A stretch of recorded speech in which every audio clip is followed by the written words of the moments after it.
nothing's really like keeping me grounded, even faith wise. Like I just wasn't even looking at that. I was just like, man, like this is it. So I was just like, man, you know what? I'm just gonna lay in the street. Fuck this. And just close your eyes and just breathe. We kind of go through life with this expectation that it matters what we put out into the world, right? And that's where our validation comes from. Yeah. But if we don't turn that around and make sure what's going on inside of our world, inside of ourself, then I think we miss the mark. If I look at an authority figure and they lie to me, then I feel like shit. So I'm like, why are you lying to me? And I'm supposed to be a young man, supposed to respect you. Like, I can't respect you. A lot of times when I work out, I don't like music on or anything like that because I'm battling my demons. I'm giving them space to be present enough to where I can know them and say, like, you're not gonna win. Like, you might be part of what drives me, but I know how to work through you. You don't dictate me. Welcome to the Built for Growth podcast. I can honestly say, I don't think there has ever been anybody on this podcast to fit the theme more than Phil Heath himself. Phil is a 7-time Mr. Olympia bodybuilding champion, and his history of perseverance is one of the most incredible testimonies as to what it takes to truly find your greatness. There's an amazing documentary called Breaking the Olympia about Phil's journey and the many obstacles that he had to overcome, including the death of his father and a surgery that threatened his return to bodybuilding, and there's so much more. The way that Phil has reinvented himself is nothing short of extraordinary. For a long time, he struggled with what it meant to really love oneself. And I found it fascinating how he went from his darkest places and losses to really finding himself. And one of my biggest takeaways from Phil is to remember to enjoy the journey. It is about the process. It's not just about the destination. Thanks for listening.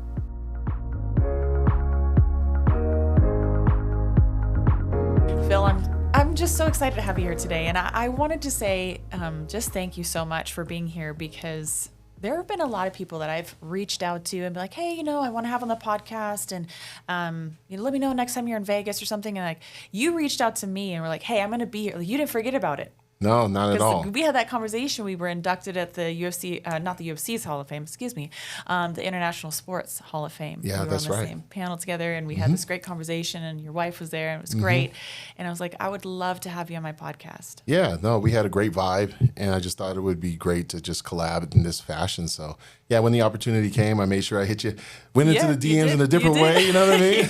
It was like, hey, let's get this going. And, we had made sure that we had the schedule, in locked in. And, I was in Cali, and I was like, I'm going to be in Vegas. Let's make this happen. So here we are. Yeah, no, I appreciate it, because it's just, you're a different breed. And I think, you have, throughout your career, it seems like I went back, I watched your documentary, by the way. Thanks. Whew, yeah. That was incredible. Oh, thank you. Breaking the Olympia. Yeah. Your story is I cannot wait to dive into it. But you had kind of this superhuman persona, rough around the edges, a little spicy. Yeah. But it's so neat seeing behind the curtain, not only in the documentary, but meeting you in a way that had nothing to do with, the competition. Right. It was just like everything was just chill. We were just hanging out. And I'm like, it was so interesting to go back and see this competitor Phil, like that face that I'm like, I have been there before, like the sort of the woman behind the mask. Yeah. Whereas like it's game time.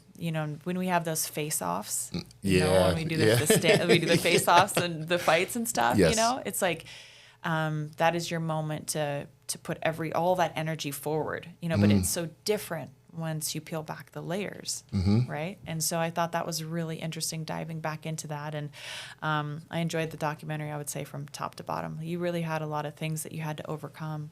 And I don't think it's an easy feat to win the Olympia 7 times. No, it isn't. And I'm very thankful. Thanks for watching it. The documentary Breaking Olympia, the intention that we had to even create that doc was just for me to show my body of work, but just a different type of expression, right? So when you're trying to express yourself through weight training, the diet, the exercises, the cardio, the sacrifice, what does it really mean? And when you say peel back those layers, what was the origin story? Like, where did I grow up? What got me into the sport? Was I always a bodybuilder? Did I always want to be Mr. Olympia? The answer was no, right? And then obviously, when one door closed with being a Division I athlete, you had these dreams of being in the NBA or at least getting more playing time. And when that didn't happen, I was very distraught. And then just recognizing like, hey, if I just keep going, keep plugging away, another door will open. But the hard part is always when that door opens, am I going to walk through it? The unknown, a different type of minefield. Where's the blueprint for this? And I was just gung-ho about trying something different and just exploring that, different layer of physical expression through weight training and just seeing that transformation and feeling honestly and kind of in my own way, trying to build up my own superhero. Yeah. While trying to overcome some type of the internal demons that, the different layers of trauma, whether it be big or small, that I've had to go through my entire life. But, bodybuilding has been great to me. I've been able to travel around the world, meet great people like yourself. And then, I have really no complaints, but I'm at this point now where it's all about giving back. It's about, having these moments to be able to share different ideologies and kind of figure out like where we do mesh. Right. And I love what you said about, that game face, that really intense face. And it is like you would have it with another individual. For me, it was more like me versus those weights. And then I would probably say that press conference weekend, like the week of peak week, you do get to see the person in the eye of like, did they really do the work? And you kind of can figure it out right away. Like they probably didn't. And then unlike any other sport in bodybuilding, you're pretty much naked. So the level of vulnerability, oh man, it's very deep because you realize like, if I didn't really put in the work and this person's now disrobing, you can't hide anything. Yeah. And you're going to be judged and it's the only sport in the world where you are demanding someone validate you with how they see you. It's not about how you speak. It's not a pageant where you play the piano, like none of that.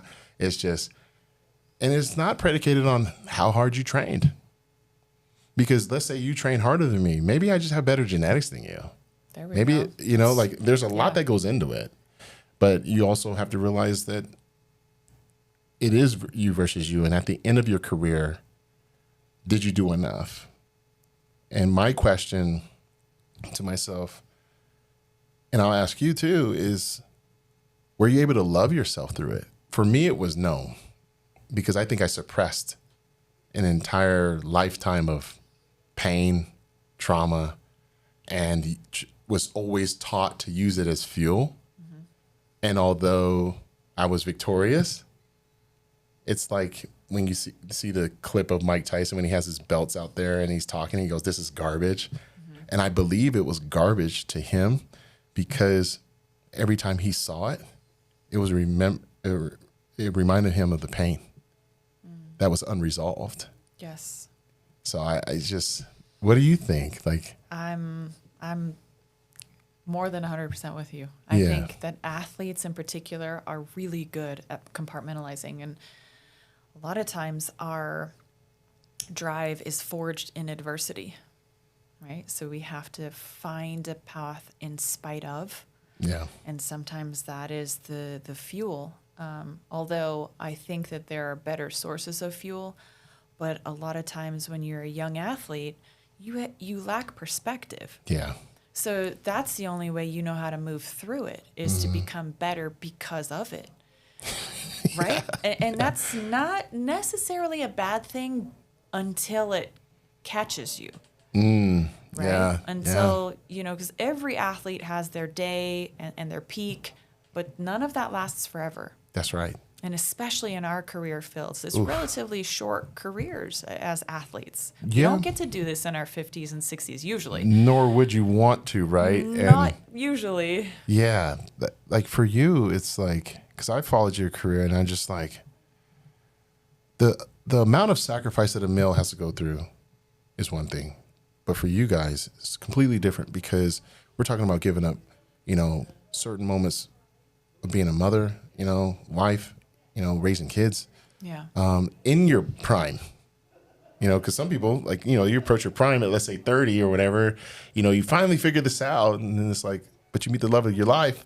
Yeah. You're like, so I can only imagine, because I've seen it in our industry in professional bodybuilding, they have like, women's fitness or bikini, all these different divisions. And I look at them and majority of them are single or they're dating.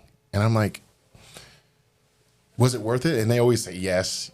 But then I'm like, if I were to ask maybe in a different way, I think their answer would change. Right. You know, I think they would probably say, yeah, I might have let that one guy go because maybe he didn't understand me. Yeah. And I was just trying to chase this, you know, this title. And I was really good. Yeah. Yeah. I think as a man, like when I talk to guys on tour and they date someone in the industry, I now tell them, like, you have to be very much more intentionally focused on this relationship. Like, if you don't want to be with her, dude, like, just tell her, because she's only got limited time to really enjoy it and do well at it and make a living from it. Yeah, I think you're spot on. You know, it's much more difficult for women to do both. Yeah. Because our bodies have to house the baby, you know? Yeah. So, I mean, there's that. Right. And then hormonally, things are complicated, I think, for women. You know, it's funny whenever I talk to a hormone, you know, specialist or doctor or whatnot, they're always like, you know, the guys, it's easy to figure out. It's like the women, they take a little more work. We kind of have to work backwards, and it takes months because we change our hormones throughout our entire cycle. So it's really, you know, it's just a lot of change for us, a lot of things that we have to do. And I would say now in this latter chapter of my career, I finally started to understand my hormones. So I didn't understand those before. I always trained according to male model.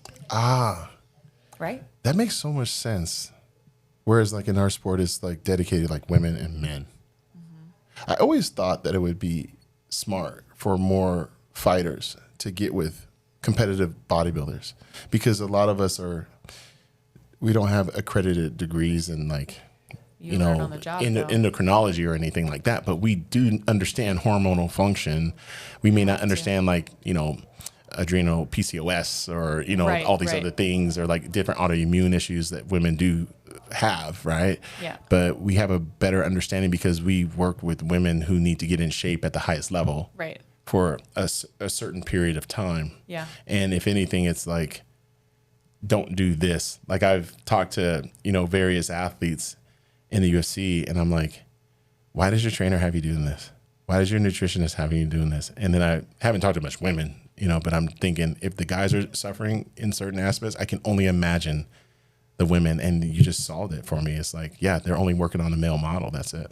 Yeah, because there's not even that much research done on women, because we don't, we're changing so much. It's hard to control for us. Yeah. So if you test one thing at, you know, a certain phase in our cycle, and you test it a week later, it could be different for no other reason than we have these varying levels of hormones. Yeah.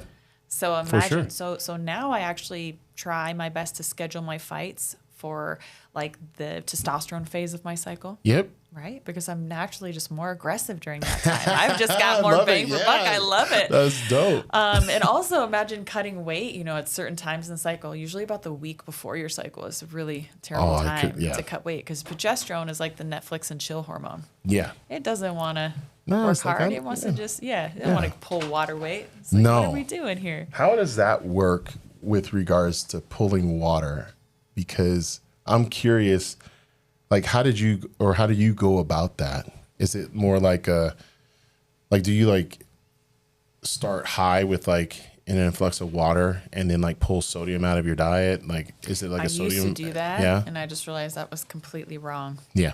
So that is what I did for a long time, and I almost died a couple times trying to make weight, especially, you know, as I got bigger and stronger and heavier, and it was just terrible. And now I realize electrolytes are really important for cellular hydration and homeostasis, right? Yes. So I still take all the same electrolytes that I would take at any other time in my training.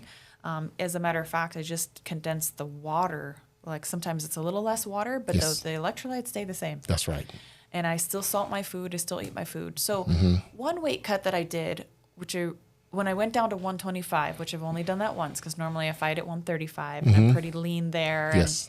And the matchmakers, you know, saw me come in fight week, and I think my weight check was 139 or something. They're like, you're too small. You should go to 135. And my next fight was I was 141 fight week, which is smaller. Usually these women are coming in 150-ish. Oh, wow.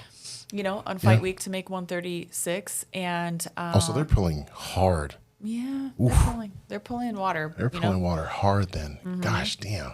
And now I would say I cut from about 147. I'm like Okay, 146, 147. That's where I start my water deload. So that's 24 hours before weigh-ins. Okay. So I'll pull that. how many pounds do you lose within 24 hours normally? Down to 136. Oh, so like 10 pounds. 10 to 11. Last time was 11 pounds. Wow. And For a then smaller body size, it's, you know. that's what I mean. That's pretty dramatic, right? Yeah, it's a good amount. Dramatic. And then after that, like after you weigh in, do they have like a clause where you can reload up to a certain amount, or No, they don't nothing. care? They don't care. Holy they don't smokes. measure after that. Wow. So we get, and actually now we get a little more than 24 hours. We used to have weigh-ins at the same time that the fights would start, but now they started doing it in the mornings. Yeah. So we get more like 36, I think, is about right. That's probably really good. It's really good. Yeah. Oh yeah, it's way more reasonable. Sometimes Yeah. you get a little less sleep that night before because you're up late cutting and then you're up early cutting. Mm-hmm. But water comes off easy now, so I don't mess with my electrolytes. I leave them in there. Mm-hmm. I realize that sweat is made with salt. Yep. So if you don't have enough salt, you won't sweat. And you won't have any power. And you won't have any power. Yeah, your None. muscle, you start cramping. You Yeah. can't think. Nope. Cognitively too, Yep. salt is so important. So a lot of things that, you know, a lot of blind leading the blind early in my career, you know, paid some heavy prices, but now I've learned, I've got smarter, you know, people around me. And just, you know, for example, the UFC Performance Institute is built now. I mean, that wasn't around in the first part of my career. That's right. So we didn't have access to these things. It was just coaches. Like people just like, Yeah. oh, well, salt holds water, right? Now I'm like, wrong. Doesn't hold water. Carbs hold water. Yeah. You know, but Just a better method to your madness, you Yes. know, really. And I think, yeah. When we did 125, I also cut 11 pounds and it was good. Like I never stopped sweating. I never, you know, it wasn't, the whole process wasn't great and enjoyable. Like I couldn't sleep at all the night before weigh-ins because I was just so dehydrated. My heart rate was up high because your you know, blood volume goes down as your heart's working so hard to push your blood through your body. So I couldn't sleep at all. And I remember I just woke up at I didn't wake up, excuse me. I don't know, like 4 or 5 in the morning. I was just so annoyed. And I was like, I'm just going to get in my box on it because I had one in the room. I was like, I'm going to cut all the weight. I'm going to be the first person on the scale. I was like, because I can't sleep right now anyway, so I might as well just cut it. So I did. But I was like, you know, just like dancing in the box on. I was like another couple pounds to go. Like I was happy. I was chill. Yeah. It was like 4 in the morning. But the way we did it was like we ate. We would eat a pound of food and drink a pound of water with electrolytes and salt and everything. And then we would pull like 3 pounds. And then we would eat back a pound and drink back a pound, and then we'd pull another 3 pounds. Huh. And so it was really interesting doing it that way. But one thing you don't want to do in fighting is dry out your digestive system. No. You don't want to shut that down. So by kind of keeping something coming in, Yeah. it was actually keeping calories and fuel coming in. That's right. Right? Instead of just cutting food and water all together. Instead of just cutting it all together. Yeah, and that's then more like the everything wrestling that's technique inside and you stuff. just Yeah. stays inside you and actually can get kind of toxic. Yeah, after a couple days. Yeah, you're going to get You get gut toxic, you microbiome get dried up. Yeah, gut microbiome is going to be suffering, and especially after your fight. Yeah. Just to try to rehydrate and get your body going again. Yeah, you're going to have that's happened to me a couple times as far as like competition, because I mean we take diuretics, right? So it's like I remember I did the Olympia in 2011, flew to India a week later to go compete, which I never did. I never did a show at that time, back to back like that, and overseas in a country that doesn't have the same food, same water, like same everything, right? Like a lot of people get sick, you know. So I'm over here competing and such, and then I realized like I'm looking just as good, if not a little bit better than Olympia, because instead of a 2-day show, it was a 1-day show. I was like, oh man, this is easy. Maybe I push the carbs a little bit harder, and that means I got to eat more, but then take a little bit less water. And I'm like, oh man, I'm starting to feel like crap. Yeah. And if you're not going to the bathroom, Oh, yeah. then it becomes a major problem. And then when you finally do, you're totally wiped. You're totally depleted. Yes. Still won. And then you're trying to rehydrate, but if you don't do it at a certain rate of time, like you create a big bomb. And I remember just like the next month, my body just like was angry. It's like, what did you do to me? You know, and then you have to fix that. Yeah. And it just goes on this endless cycle when really you could have just had better metrics. But at the same time, like you said before, you know, like you don't know what you don't know. Yeah. And as time goes, there's more data to go off of. And then it's just not bro science and shit, you know, it's just like, you know, but it's very fascinating to hear what you're talking about, because you guys are getting punched in the face, you know, like you do that weight cut wrong. Wrong. Oh man. I've seen so many fighters. Yeah. do and it wrong. for you to get hit in the face, get kicked in the mouth, in the stomach, with a poor weight cut, being dehydrated, not having the cells be rehydrated, your internal organs, you get kicked in it. Oh man, You get knocked out. Yeah, you get knocked out. it's going to create, but it's going to create more damage down the road. I would assume. Somebody fact check me, whatever, but because your cell. I know you're thinking about. I'm like, oh my gosh, like I feel more empathy. Like I feel bad, I'm like, man, like as a fan, like, yeah, like, whoa, and you're like, man, this person really got wrecked. Like their body took a real beating. Yeah. The kidneys, the liver, all that stuff. Yeah. Your spleen, like people getting, oh man. And then what sucks is when you get extracellular hydration, so like the water's outside the cells, then it's like double whammy because you're not actually hydrated, but you're heavy. Yeah. So you feel sluggish Yep. and terrible.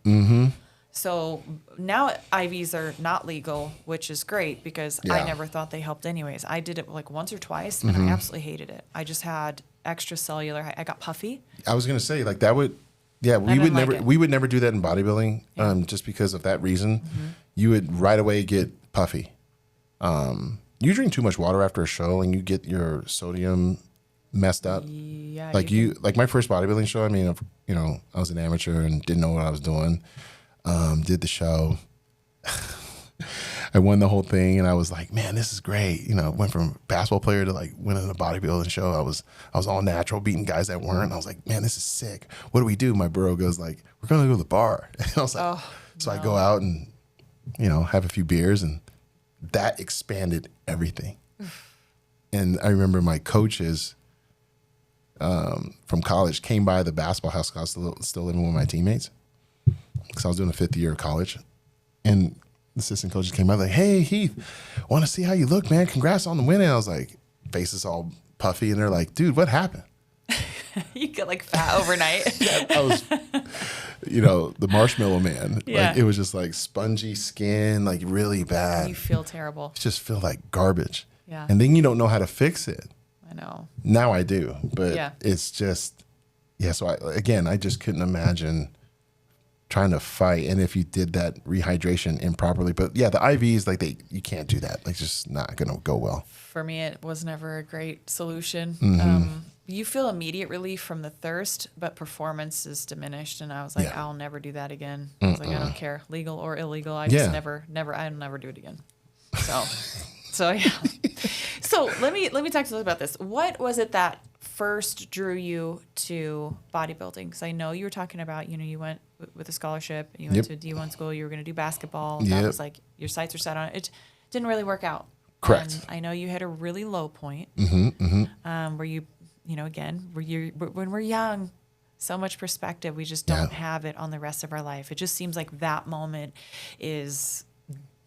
It's everything. Like, everything. It's everything. It's like, for me, went from state champion, getting the scholarship and all that good stuff, thinking like, oh yeah, I went to a lower level Division I school because I thought like, hey, I'm going to get more playing time. I'm going to be the man, this and that. That did not happen. And, freshman year I was playing and stuff, did well. Sophomore year, was definitely on the verge of doing something good. Got injured during preseason, had a great game. And when I say great game, like we're talking about like, I had like 27 points, this and that. And that. So preseason is going great. Hyperextend my knee, one of those situations. And I'm like, oh, I'll come back, But by then, the team's already moved on. They already got a replacement.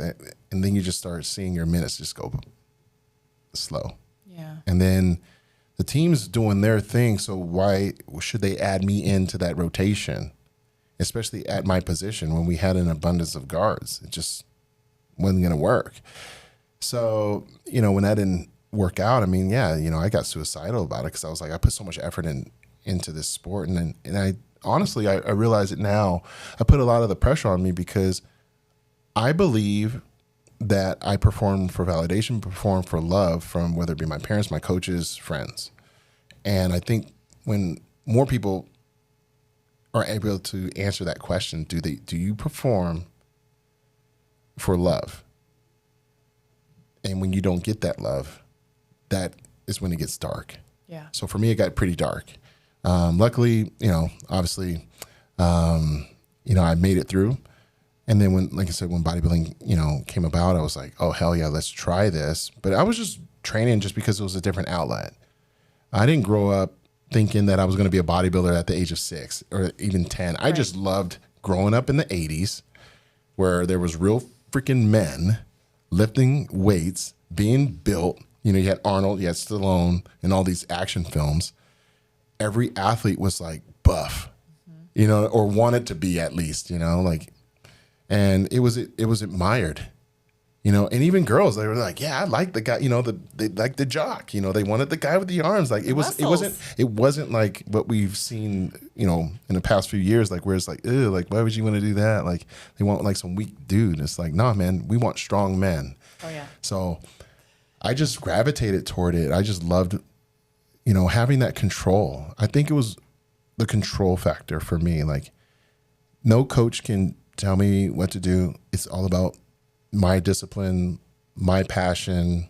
I'll be rewarded for that. Whereas in team sport, like you could be great and the coach not like you, and just get screwed over or just get overlooked. Yeah. And that happens. But for me, it was just like, I didn't dream of being a bodybuilder. But you know what I did, Miesha, was that I never talked trash about a bodybuilder.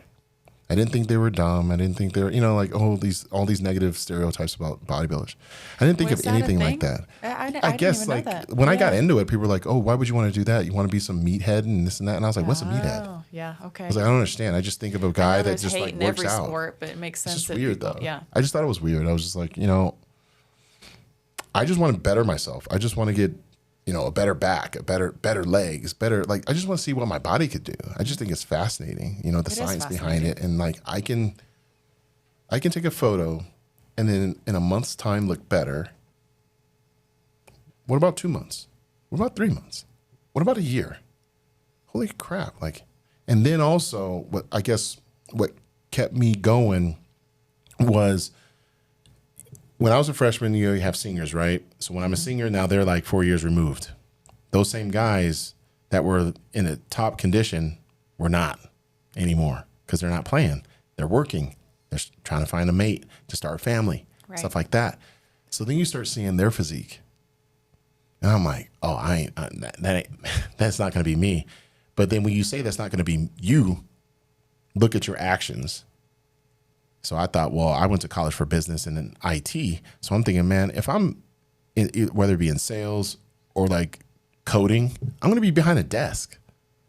I'm going to get out of shape because I'm going to be putting in probably 50, 60 hours a week because I want to be the best at what I do. So who's to say that I don't get out of shape? And I was like, I can't have that. I can't have that. I got too much of a head start. So bodybuilding for me was just like the way to do it. Is bodybuilding lucrative enough to where you can do it and not have to work? Yeah.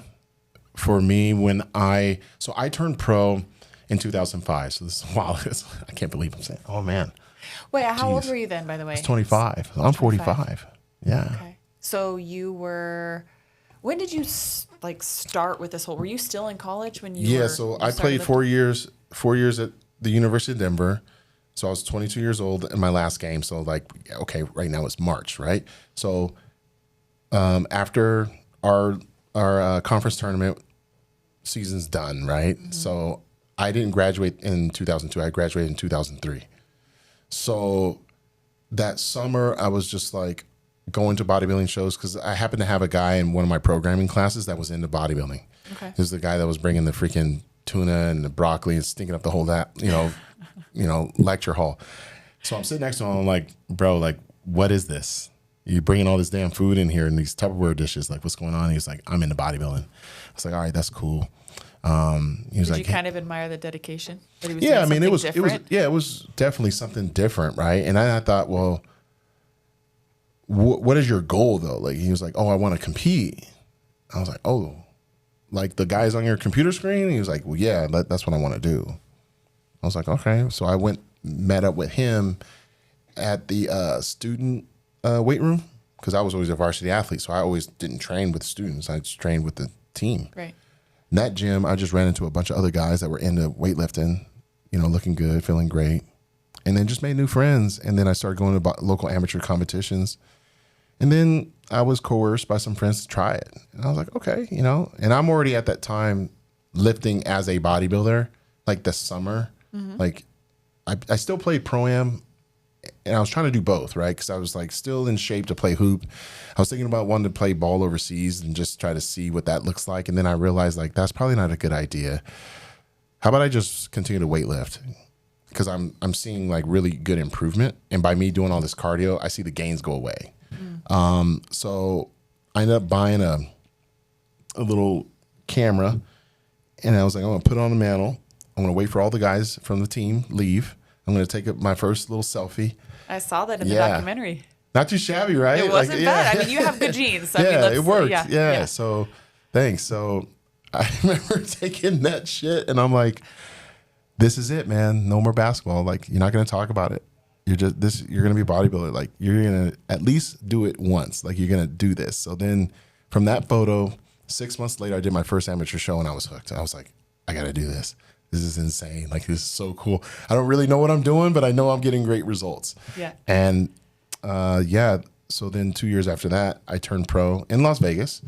I won the Mr. USA competition, overall title.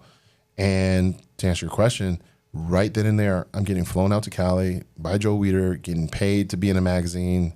And I'm like, wait a minute. So I've been working on my whole damn life, in something, whether it be track and field, basketball, whatever.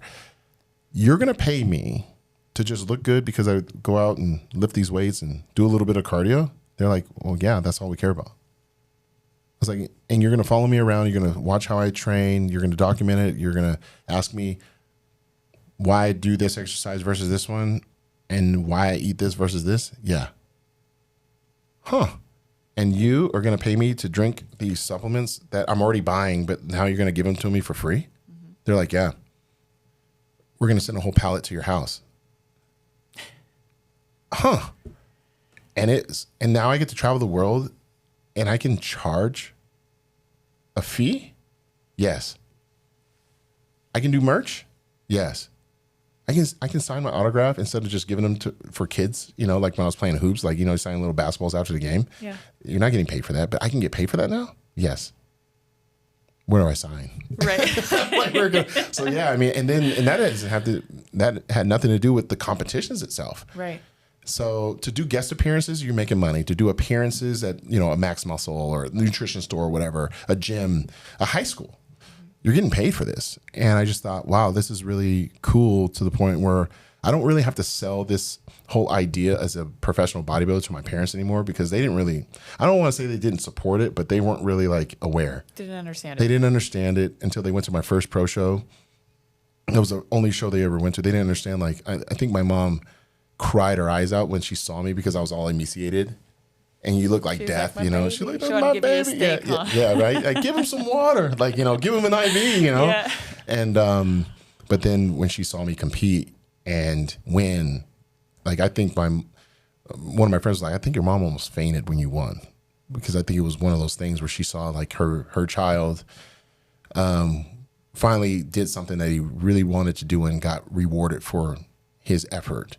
Unlike being on a team where I could score 50 points and we still lose, right? Right. So yeah, being able to, work with the sponsors, get paid, and then become an entrepreneur, really, because I didn't have an agent or anything like that. But I was thankful that I went to college and graduated and had some sense, and just said, okay, I need to draft up a contract. I need to understand how that works. I need to hire legal, and I need to trademark my name, my nickname, all this other stuff I was already doing because I went to school.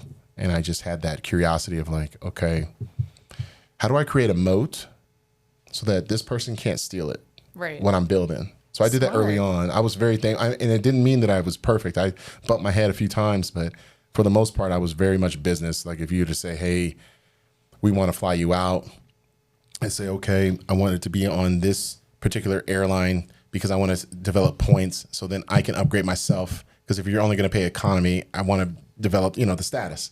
Same with hotels. I was doing that at the age of 25. So by the time I was 30, I was already like a million mile with United. I already had status for life with Marriott. Like I already had that I get to benefit from now. And promoters would be pissed. And I was like, but you want me to be happy when I do the appearance, right? Well, this will make me happy and I'll do this extra. And they're like, Okay. So it worked out well, but yeah, the money, now is way different. Like the sponsors aren't the same because of social media, freaking Right. phone. You got to talk in the phone all the time, tell everybody how great this product is or whatnot. And whereas before people talked about your performance, the sponsors are still there, but they kind of go through like the micro influencer game. I'm sure you've seen that. Oh yeah. They're not pro, but they're like not even pseudo pro. Like they just look the part for 5 seconds. Right. And that's a totally different dynamic. Actually. Yeah, it's anybody weird. can snap a picture for like a quick second, but I feel like you guys put on a full on performance. And I actually wanted to ask you about that. Like, do you get like cramps on stage? I mean, you're like firing every single fiber of muscle. Like that is incredible. Like I think about the neurological connection that you guys must have in your body to even be able to do that. Because like, you could tell someone like, oh, flex your abs. And be like, okay, now flex your glutes. Okay, now flex your quads. And they'll forget about the abs it's by like the Twister, but they all have to flow correctly. Yeah, all those things activated at the same time. And then it's got to be also through movement and aesthetically pleasing. And then the cardio demand on that. I mean, if I even just tell like a just normal person, just like flex all the muscles you have in your body. But you guys are stacked. I mean, so like the amount of, like oxygen that takes probably to go through. And yeah, for sure. Yeah, it's that part alone. I mean, you'll see it. I mean, the average person watching us talk right now, if they were to be asked to flex their abs and hold a bicep, they'll start shaking. Mm-hmm. So like you said, I mean, you have to have great core strength. You have to have great mind-muscle connection. You have to have a ton, I mean, literally the 10,000 hours of practice, right, to make sure that you can perform. Mm-hmm. Because you are a performer. It would be no different for you, like doing a photo shoot, and they say, all right, I want you to punch. But you got, your top, and then you got your abs showing. If you just punch normally, maybe your abs are out. Right. But they want to get the shot. Yeah. They want to get the shot with striations in the shoulder and all this stuff. And you're like, this freaking hurts. And then like, all right, now do it again. Do it again. And you're like, the hell with this. Yeah. So in bodybuilding, it is like that. You got to contort your body a certain way. And it definitely isn't easy. I think it's why we are professionals, right? And because we put the time in. And it does hurt. That peak week, like for us, it's more like you eat, you rest a little bit, you take a look at yourself, you pose. And we're talking about like, we have like all these different mandatory poses that we have to do. So you want to hold them for like 10 to 15 seconds each. So imagine like holding like 8 different poses for that duration of time. And that's what we call a call out, where the judge would see you by yourself or compare with other people. So my whole thing was I need to be able to do 5 call outs with all those poses for 15 seconds. And then you want to gamify it and put yourself in a different environment with like you could be like in a sauna and then do it in that. Or have hot lights on you in the house and do that. Because that extra intensity of being on stage, right? Yep. And then now I can give out all the secrets and stuff. It's like then you take that mirror away. Because when most people pose, whether it be on social media or not, they're using their phone or they're using a mirror to figure it out. Now you got to go by muscle memory. That's hard.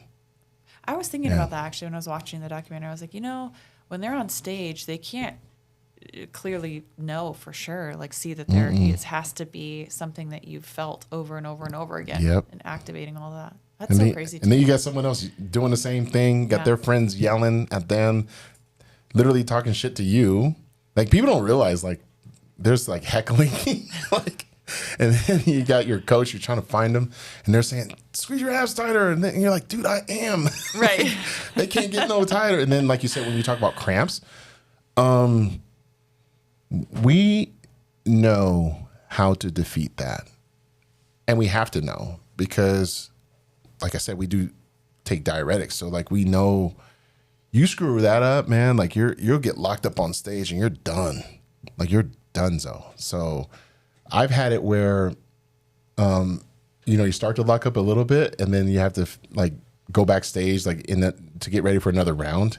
And you're like, for me, I was always grabbing like these little salt packets. Yes. I was like, I gotta dab. I was like, I was like, I gotta dab this. And I was like, and then you're just thinking like, this little salt packet is what's going to save my life right now. This is my lifeline. Like, in your mind thinks you're like, this is crazy. People don't realize that salt is important for muscle contraction.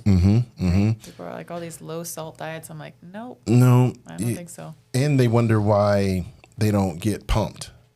So the correct electrolyte balance is going to, like you said, like get those muscle pumps going. The muscles don't fire correctly. If in fact, like for me, I was always doing low sodium for a certain period of time before the weight cut, like before the peak week, I mean, because I wanted to see how my body would perform without it. I did that for like 2 years from like in 08 and 09.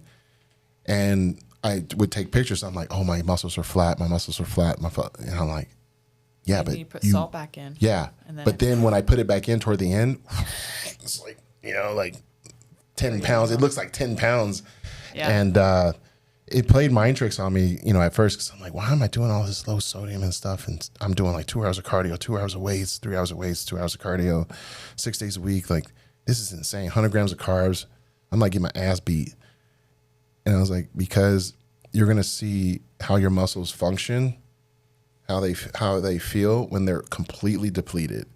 So then when you start adding this stuff in, then it will make sense for you, Phil, for your physique. Yeah. And my coach at the time, we made that decision to try that out. And then later on, we're like, all right, now we need to keep this in. Like you said, like you realize there's a different homeostasis that your body has. And, as you get older, you get more mature muscle too. So you don't have to diet. I mean, you still have to diet, but not as hard maybe. Maybe you just have to do more nutrient timing, as they say, or like different spurts of cardio, different times. Knowing when to go hard, knowing when to back off. Right. Probably like with your training, right? Like there's probably times like in your preparations where you might be a little ahead, and then you don't have to go maybe as hard, so then your body stays fresh for that fight. Like pushing and pulling with my training too, and now I've gotten to such a point where I have such a good feel, like a grasp on when I can pull more calories and when I need to push more calories in, and that also depends on what day is sparring day, where am I at in my cycle, how how hard, like how intense are the workouts, how much am I doing, and I'll be able to feel it if I'm too calorically in a caloric deficit. It'll feel like someone is dumping stomach acid into my muscles. Like I'll feel that, like not like a DOMS, like not like that. This is like you walk in and you get on the bike and you're just easy going for 30 seconds and it feels like someone's liquefying your muscles. Because your body is eating that muscle to get ready for your workout and to fire that. Yes. So, but I know that now, and so I'll be like, okay, I'm pulling too hard. My body's gonna start pulling the e-brake on my metabolism. That's like, I don't want that. I want a really robust metabolism. So I want to keep it firing. I want to, you pull too hard, your body will pull back. Any soft tissue injuries like during that time? Because I believe like when you're going through this process that you're mentioning and you start going like having this, I gotta go, like let's go. Like the adrenaline is different, like I'm sure. And very common for soft tissue injuries. So this is anecdotal, but just the talk. I was talking about it this morning with my training partner because like people are asking her about going down to 125. She's a 35er, but she walks a little bit lighter. I'm like, but you walk at your ready weight. That's okay. Right. We don't need to do this big yo-yo thing. Like a lot of people do that and they blow up and they get huge and then they diet through their whole training camp. They're on a negative calorie and then they are walking around at the same weight that you are right now, ready to go. So you're fine. I was like, don't worry about it. Like, stay at 135. You're good. You're at your ready weight. But yeah, same thing. She said when she went down to 125, she got a lot more injuries. Yep. It's so true. Like, I know when I would try to go for a certain desired look and I was pushing too hard, like let's say on cardio, like just the intensity, not the duration. I would get hurt. Yeah. Because, my favorite was the step mill because I was like, it'll build the hams, the glutes, even the quads if you do it slow. But then I was like, nah, man, I want to go fast. Next thing I know, I'm like, man, my knee hurts. Right. Oh, man, my adductor hurts. Yeah, it's a funny thing when you don't give the body enough. I should have just slowed this damn thing down like I've been doing. Yeah. And target fat burning. Try, like, there's no way. Like, I think target fat burning, I mean, really, my idea of it is build more muscle around that area. If you have more muscle around that area. I like that. Okay, so you hold weight in your glutes to build them. More muscle. Yep. Build more muscle there. And then when you diet, like it's going to whisk away, yep. you know? Same with arms, chest, you know, back, like just train it harder. You're going to get, you know, more muscles back there. Yeah. Therefore, fat has to go somewhere, I guess, you know, but it probably I was talking to a friend of mine today, and she's like, you know, I want to get my body fat percentage down. And we were talking about that because I'm dieting right now. I'm kind of getting my weight down in preparation for May 3rd. And I was like, well, just focus on building more muscle. I was like, that will lower your body fat, you know, by ratio technically. But that is also your metabolism. So it works in multiple ways. Yeah. You won't have to. I noticed like for me, when I was focusing like on like glutes and hamstring training, because for bodybuilders, like, you know, especially open class bodybuilders, we want to have like these striated glutes, and it kind of shows like, hey, this person is very well conditioned. They're shredded. From the front, you know, like people say, oh, this guy is shredded because he's got, you know, great abs and he's, you know, got, you know, all the striations and all that stuff. But you turn him around, he's kind of soft. So we want to get like, you know, really hard legs from the front, from the side, from the rear. And to get glute striations is very tough because that's when you know that your metabolism is, I mean, it's on fire, but you still have to feed that muscle. So I realized like at the beginning of my career, I still had those striations, but I wasn't training glutes. And I always thought, oh, that's for girls. Like they, you know, they want the booties. And I was like, I don't need to be doing that. And I'm like, yeah, you do. Because then you could place at a higher weight and not have to do as much cardio, and you won't have to kill yourself with this diet because you built more muscle there. And I was like, all right, so about out of my 7 Mr. Olympias, I think it was like after the 3rd one, I was like, I'm going to do specific glute workouts. Like even if I have to come back and do a glute day, glute evening, I'm going to do that like 2-3 days a week. And I started seeing like my weight go up and I was more ripped. I'm like, man, this is easy. So now I don't have to cut as hard, like to get that look that I want. It was just fascinating. Yeah. Yeah. The body's incredible. I want to switch up the gears a little bit because there's something I really wanted to talk to you about, and it was trauma. We talked a little bit about that in the beginning, and I remember a point in Breaking Olympia where you were thinking that your basketball career was coming to an end, and it felt like it was kind of the end of you. And you touched on it earlier. You said, you know, I was kind of competing for love. I was competing for acceptance. Everything seemed external, the value, right? This is how you valued yourself, was all external. Yep. And you had a moment where you said, you know, you were going on a run and you were crying. And you laid down in the street and you just, I mean, can let you kind of take it from there. Yeah, I basically just said, I've had enough. I've given it everything I got. At least I thought I was.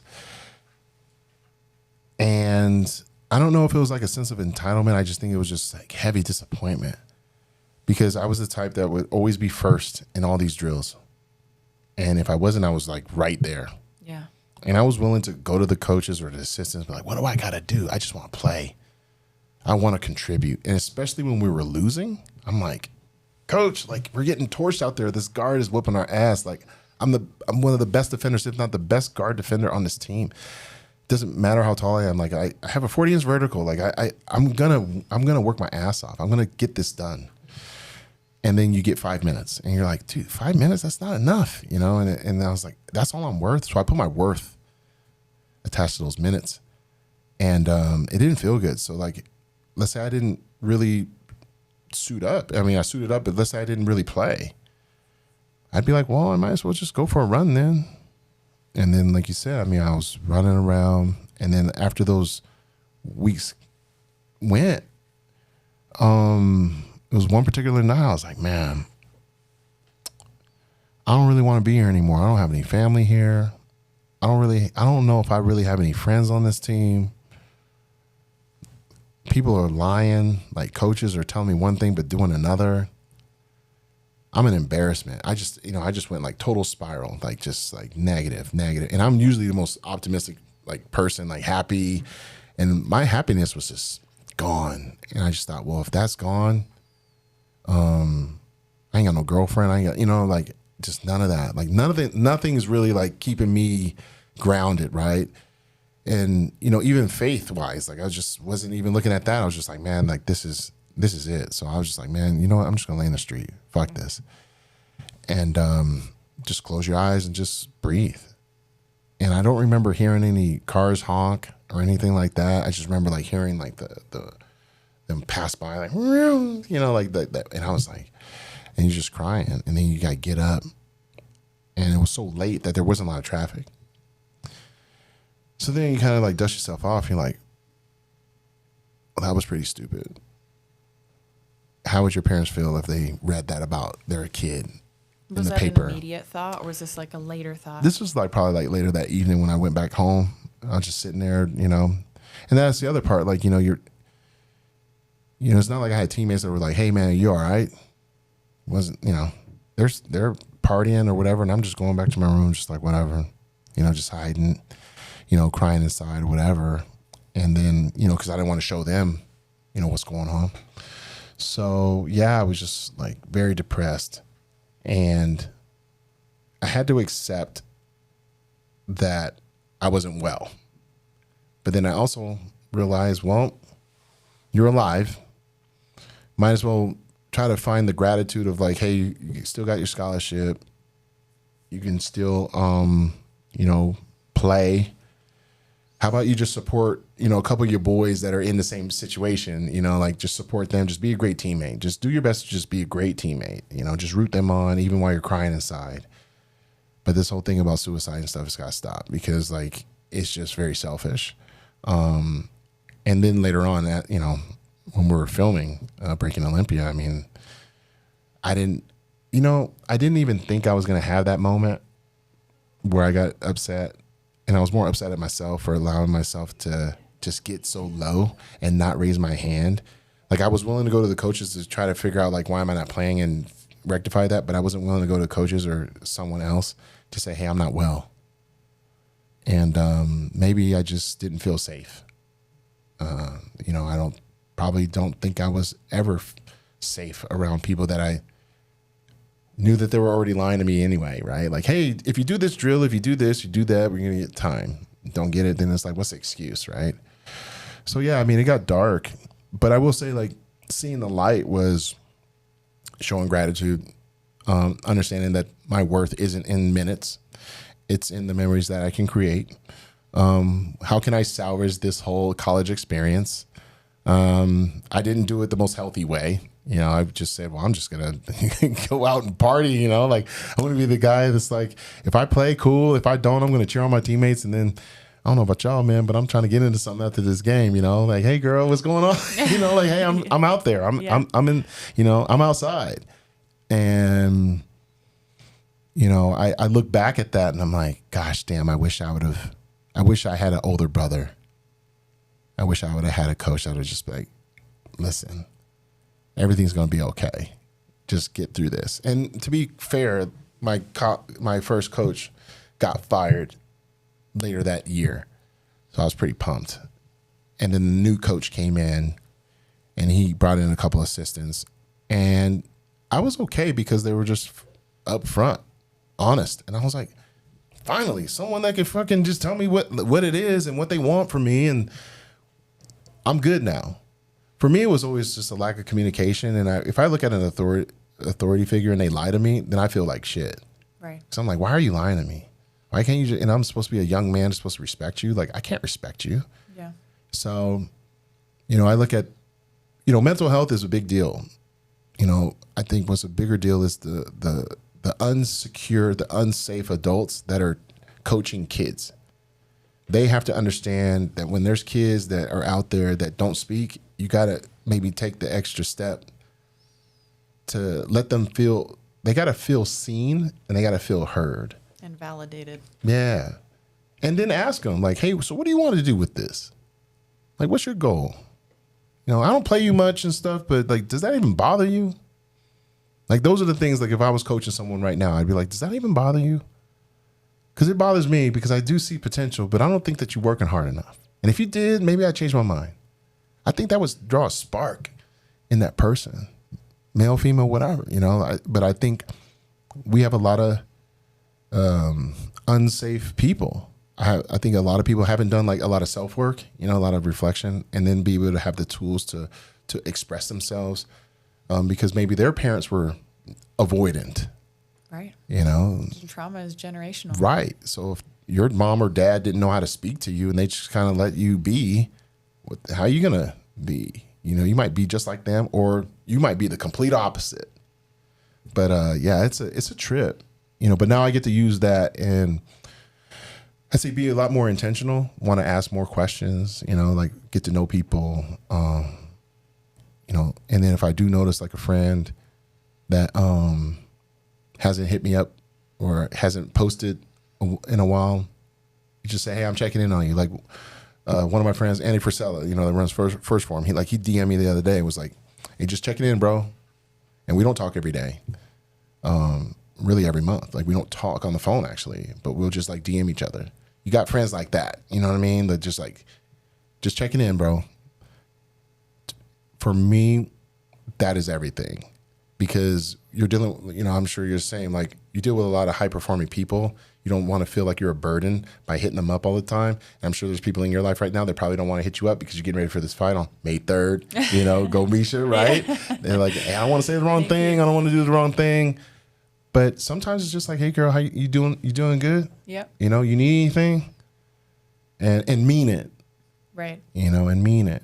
But yeah, it's wild.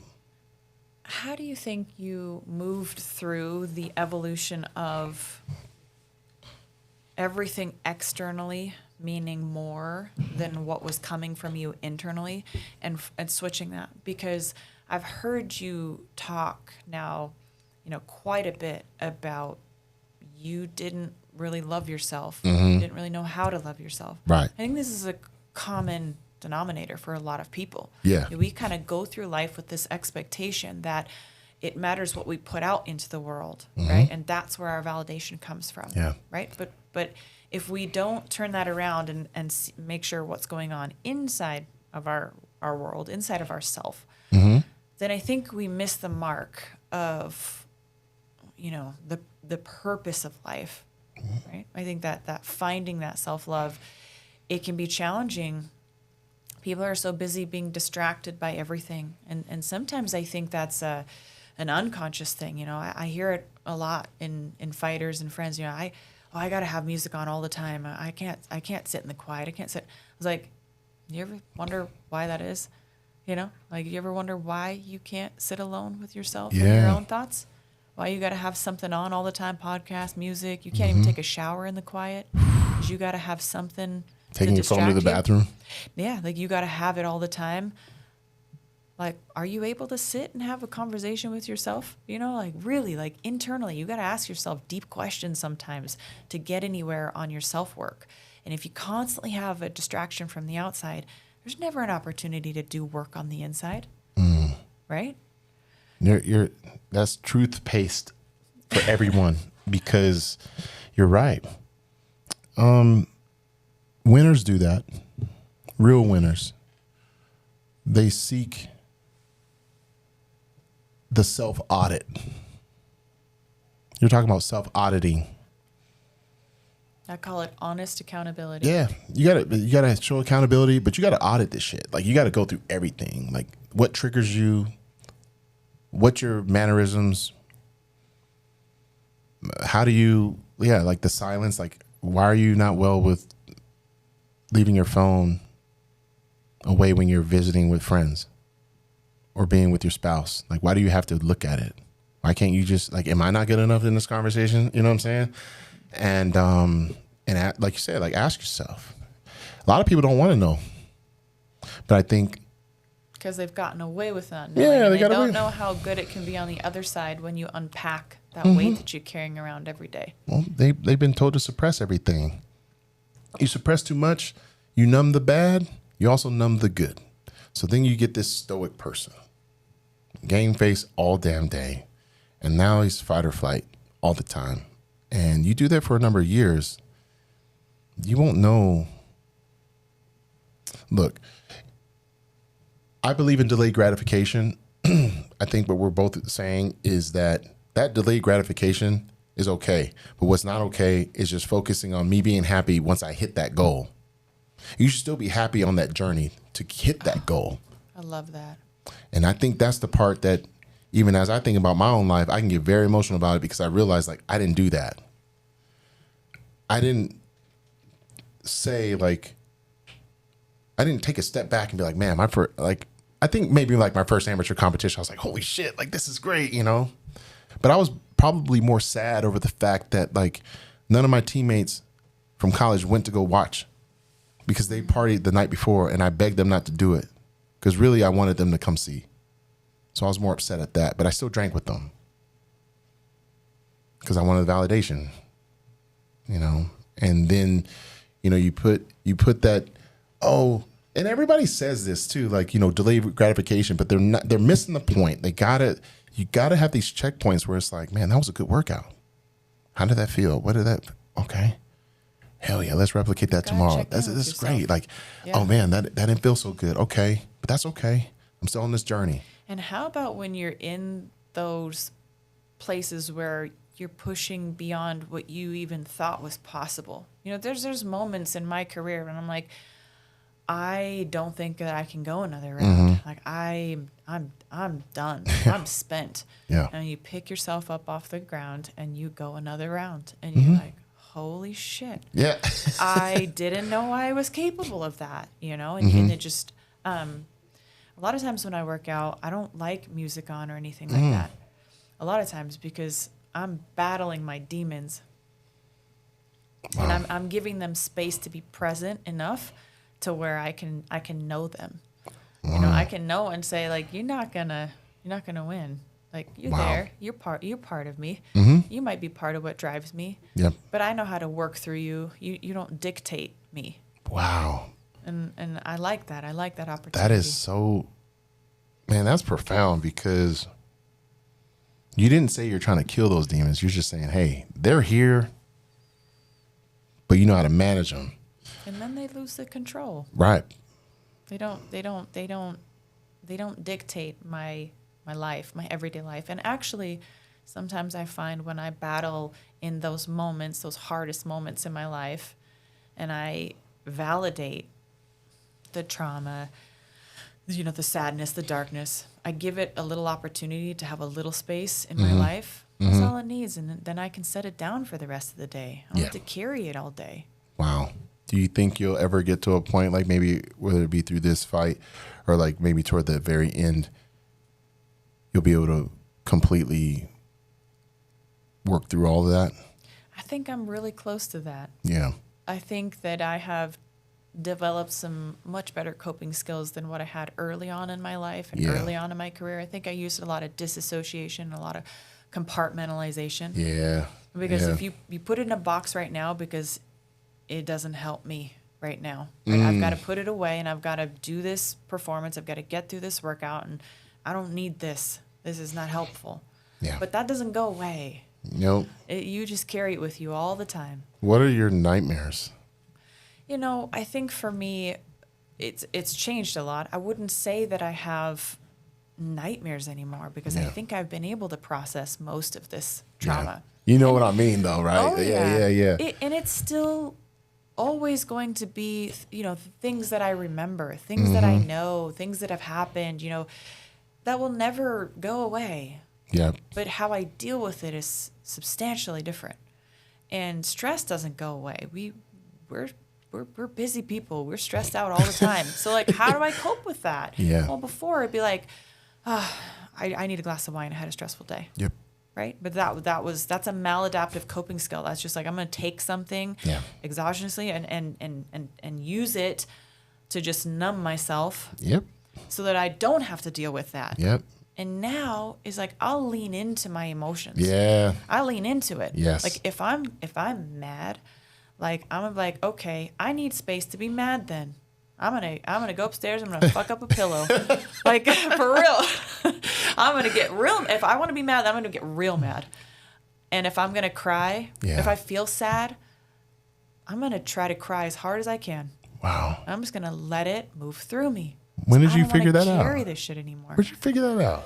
I started learning it, I think, when I started going to a cognitive behavioral therapist. And I'm not a big fan of talk therapy anymore because I think the talk therapist kind of, if you live in that trauma, if you keep revisiting it over and over and over without a clear way of like how we kind of set it down, or we've addressed it, we know it's there, but how do we move through it? Yeah. And I think when I started working with Miesha, who the UFC Performance Institute actually employs as part of the staff, so that's available for all the fighters, I highly recommend it. But any cognitive behavioral therapist is not going to really dive too much into your trauma. Yeah. It's more about getting you to a place where you can perform regardless of it, where it's not a weight for you anymore. Then I started learning all these different coping skills. I started learning about breathing. I started, having these visuals, these analogies. So he talks about, your metaphorical balloon and how to be present. That was something I was terrible at. Yeah. Oh my gosh, being present. I was never present. I was always everywhere else. Yeah. I was never in that moment. Now I sit down, and sometimes I have to make myself sit down for my meal because I'll be on the run, I'll be on the go, my food will be cold by the time I get to it, and it's just like shovel it in, and which ain't good either, It's not good. No. It's not good for you physically, but also just never giving yourself that break to just this is my moment to decompress and like sit and taste my food and enjoy my food and notice my food, and smell the food, engaging all my senses. Because I'll tell you why that's important. It's important for me as an athlete because I've gone into full-on fist fights and not been present.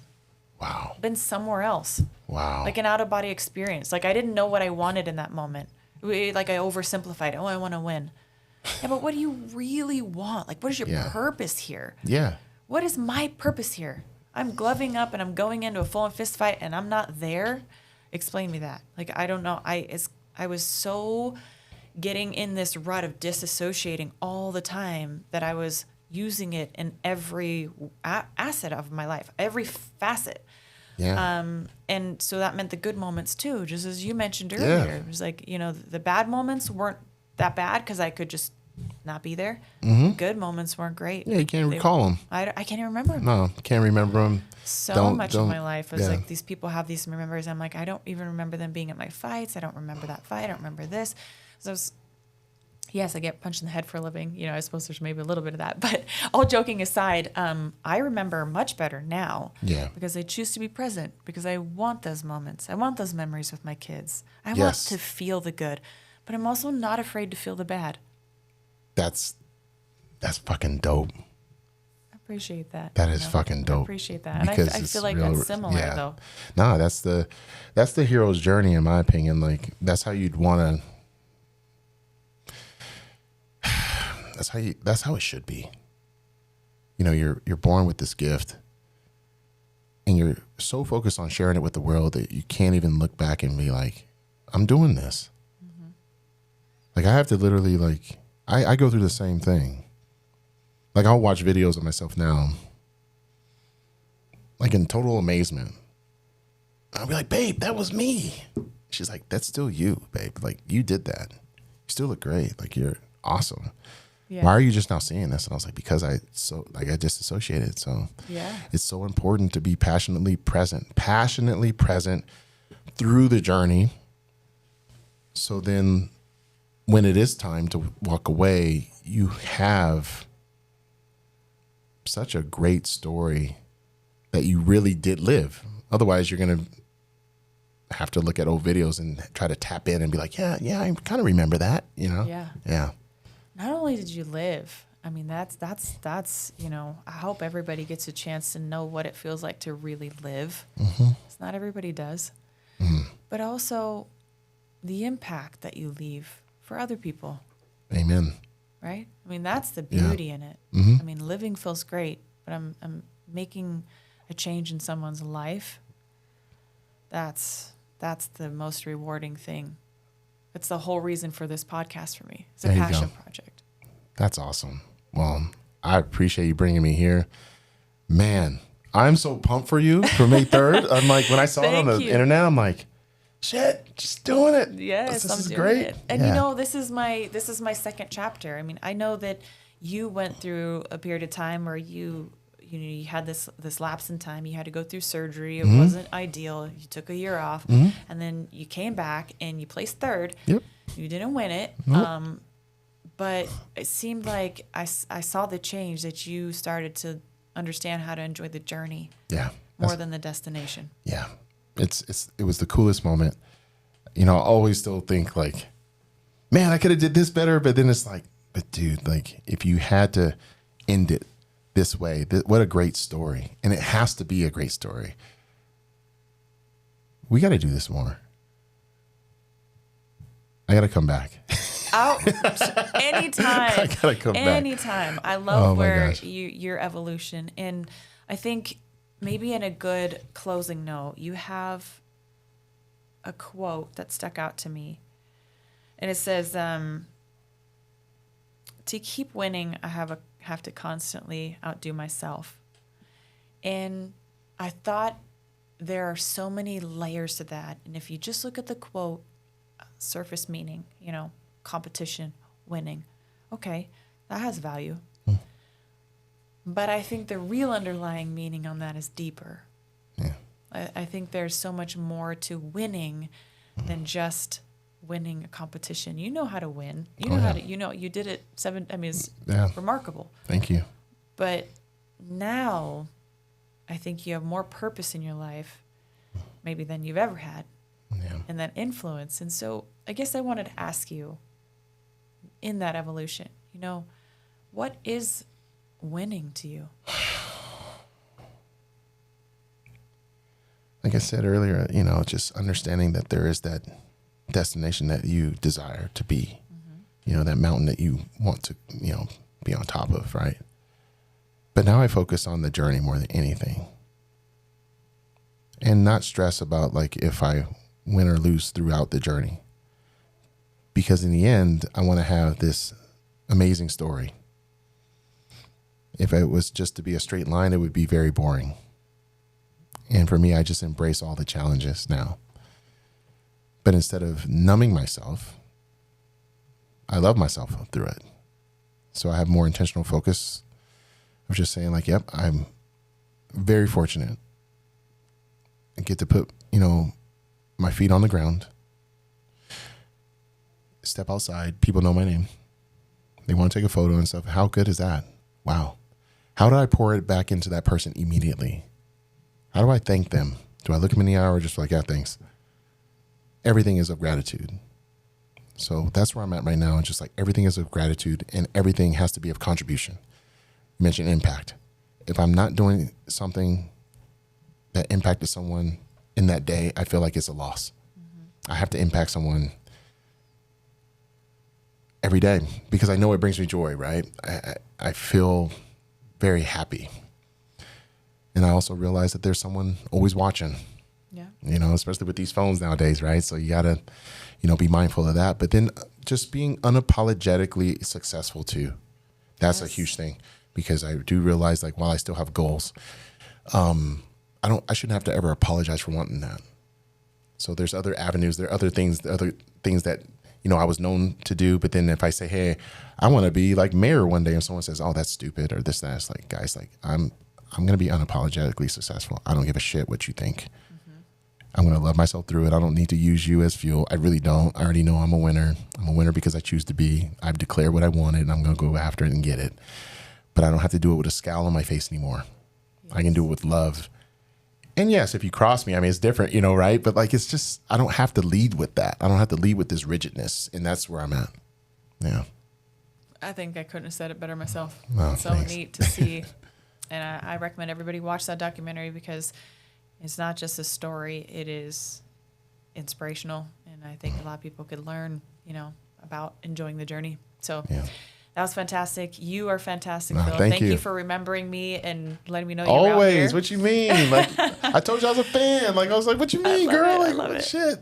And then we found out we were from Washington. I was like, I know. What? We got to from Seattle area. Well, a little south Tacoma. Yeah. You ever get down there when you were up there? Well, yeah, you know, I mean. To Compton? See, that's why I was like, yeah, you know, a little bit, but then I gotta like, you know, stay out of the way. Yeah, that's good. Yeah. That's great. Well, you're great. I hope that we get to do this again. And yeah, watch May 3rd. Yes. I'm doing my thing. You damn right. I'm gonna be up on. Look, I'm gonna be like, she did it. She won it. Like she kicked the shit out. Hey, I'm already like, give me a T-shirt. I'm so excited. I'll get you one. What size you wear? Nah, 3X still. Okay. I was gonna say. Yeah. I know it's up there. So, all right, cool. Thank you so much, Phil. Thank you.